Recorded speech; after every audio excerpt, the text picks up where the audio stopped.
Web authoring is how we prepare content for the web. It's not just writing in the way that we think of it in the past, where we're producing text. We're also producing markup, where we have to indicate when things are paragraphs, when things are headers. We have to indicate how things are related to one another, how they're grouped into different chunks. So it's not just writing. It's very much preparing content for presentation, but then also preparing it to work across different technologies. In 410, we do a little bit of recap because it's following on WRA 210, Intro to Web Authoring. So we recap some of the basic principles that were covered in that course. And then we do some new material, including databases, where we learn how information is stored on the web so that it can be reused and recombined and create different things based on what audiences need. And then we do some work with content management. So there's a lot of synergy with WRA 420, which is the content management course. In both of those courses, we learn some of the basic principles of what it means to work with content.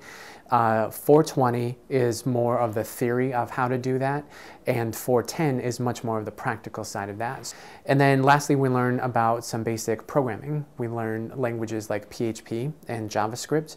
So giving students fundamentals of how to learn programming languages for the web.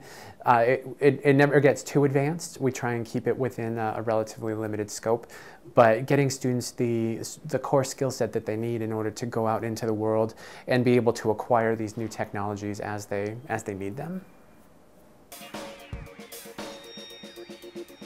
Students should come into 410 understanding the basics of how the web works. They should understand what a browser is as compared to what a web server is. They should understand how to and why you would need to move files between one another. They should have some basic understanding of HTML, which is hypertext markup language, and how it relates to CSS, which allows writers to style the presentation of their markup. So some basic understandings of those, and being able to understand the concept of the separation of content from presentation. This is something, again, we talk about in both 210, 410, and 420. It's important because almost all writing is done for a digital environment now. It's limiting yourself to Word documents really is limiting yourself to how technology works and how people are going to work in the future. If you plan to do any writing professionally for real audiences, understanding how they're going to consume your content is just as important as being able to produce that content. So understanding the nature of the web and understanding the nature of markup, for example, is a very crucial skill.